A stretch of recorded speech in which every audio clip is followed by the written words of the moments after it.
जब मुझे ये मैटर के बारे में सरकार ने कहा कि ये ट्रायल आप चलाइए, गवर्नमेंट ऑफ इंडिया का ऐसा कह रहा है, उस वक्त तत्कालीन गवर्नमेंट ऑफ इंडिया, उज्जवल जी हमें सिर्फ कसाब के खिलाफ ही केस चलाना है, बाकी के केस छोड़ दो, क्योंकि उसमें अभियुक्त तो मर गए।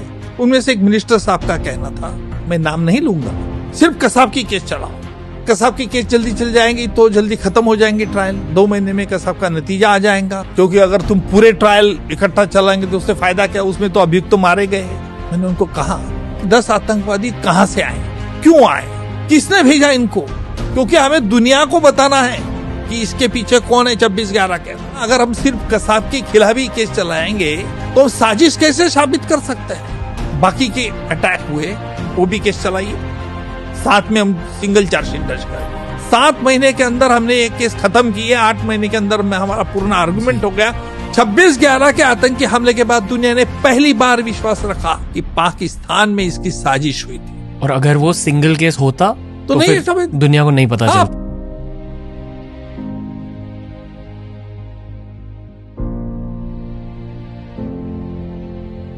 डेव्हिड हेडलीला शिकागो कोर्टाने 35 वर्ष शिक्षा दिली।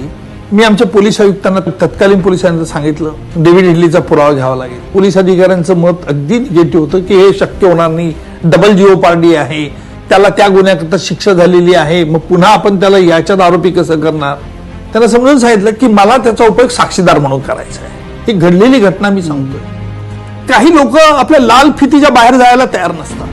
मतलब आपको नहीं कहना तो नहीं कह दीजिए, मुझे क्या, मैं डोभाल साहब से मिलता हूं और बता कि आपका ऑब्जेक्शन है। नहीं नहीं वैसा कुछ नहीं, आप क्या करना चाहते हो। परत गाडी रोडावर आली, त्यावेळेला तत्कालीन मुख्यमंत्री देवेंद्रजी फडणवीस होते। देवेंद्रजींना मी हे समजावून सांगितलं, देवेंद्रजींना पटलं आणि मग पटल्यानंतर म्हणणे त्यांनी मला प्रश्न साधा विचारला की तुम्हाला माझ्याकडनं काय असिस्टन्स पाहिजे। मी म्हटलं अजित डोभालांची माझी भेट घालून द्या।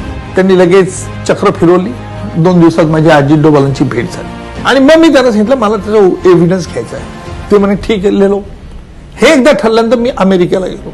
अमेरिकेत गेल्यावरती अँबॅसेडरला आपल्याला सांगितलं की आम्हाला अटॉर्नी जनरलची भेट घालून द्या। तो हसला। मी म्हटलं असं नाही आहे, फार महत्वाचा इश्यू आहे, माझं राष्ट्रीय सुरक्षा सल्लागारांबरोबर चर्चा झाली। त्या गोऱ्यांना मी सांगितलं की म्हटलं असं आहे की आमच्याकडे अबू जिंदाल म्हणून आहे ना, पण तो कंट्रोल रूम मध्ये बसला होता आणि या 10 अतिरेक्यांशी बोलत होता। अबू जिंदाल आमचा सिटीजन आहे म्हटलं, त्याच्यामुळे आम्हाला त्याच्याकरता पुरावा पाहिजे, ओनली दिस पर्पज। तो मला शेवटी आम्हाला परवानगी दिली आणि मग डेव्हिड हेडलीचा पुरावा घेतला। आपल्या लोकांनी कोर्टात ऐकला। डेव्हिड हेडलीने ईमेल करेस्पॉन्डंट दिला, त्याने पाकिस्तानच्या ISIच्या काही अधिकाऱ्यांचा पत्ता दिला, ईमेल करेस्पॉन्डंट दिला आणि मग पाकिस्तानला मी पाठवलं दिलं। ते डोशियर, शेवटचं डोशियर, पाकिस्तानने कधी त्यानंतर तक्रार केली नाही की भारताने पुरावा दिला नाही।